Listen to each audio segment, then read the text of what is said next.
anigu waxay la tahay heshiiskaas waa maqalnay dhacooyinka unbaanu ka maqalnay laakiin sida dadka kaleeto oo Soomaaliyeed bay yihiin arrin hadda xiisaro oo dadka Soomaaliyeed dagahooda xiisa ku haysa maahan waayo waxna tiica oo macno leh oo dadka iyo dalka wax u noqda ama se hadda ay wax ka rajeeyaan oo meesha ka soo baxay lama sheegin doorashooyin ma dhacahayaanta la yiri baaba hataa waxay tahay dhibaato kaleeto hor Allah ah oo si dhibaato ah marka waxa weeye nimankaas lugooyo waxa ay qabtaan lugooyo umay noqdaan maahan oo ma aragno anagu hadda arrintaasi arrin aan qiimeynayno oo aan leenahay shir baa la qabtay waxba ka soo baxaya ma ahan shir waqti lumisa umbaan oo aragnaa anaga aragtidayadu waa mid marka Jubbaland iyo anagu kama aanan tashaa ka qayb galay ka qayb galay midna anagu isma aanan oran waxaan guud baa anagu ka hadalnay hadda Jubbaland baa ka maqan iyo Puntland baa ka maqan ma ahan kamartaantooda waxaan ka hadlayna ma ahan sideedaba hawlaha dalka ka socda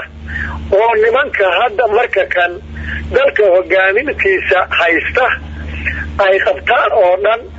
ayaa waxa laga taagan yahay daal iyo khadiyaan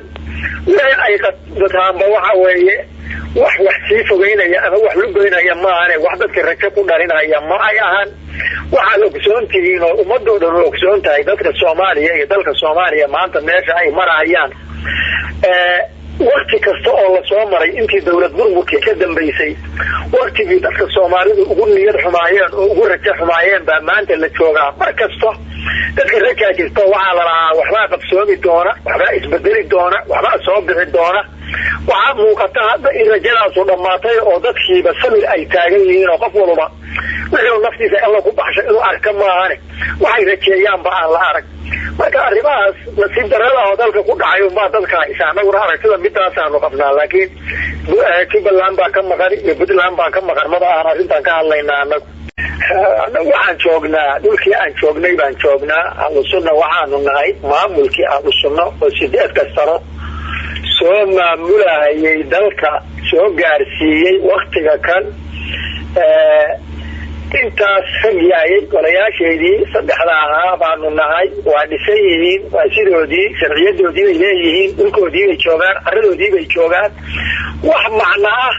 oo iska bedelay ma jiraan xageeda joogta leedahay waxaan joognaa dalkoo dhan baa joognaa iyo meeshii aan awal joognay iyo meel kastaan joognaaye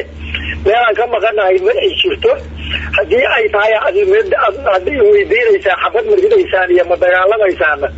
dagaal iyo xabad haddaan annaga nala ku kallifin dagaal cid baanu la dagaalamayna cid kale aan la dagaalano ma nooma muuqato intaas weeye waxa hadda saaxadda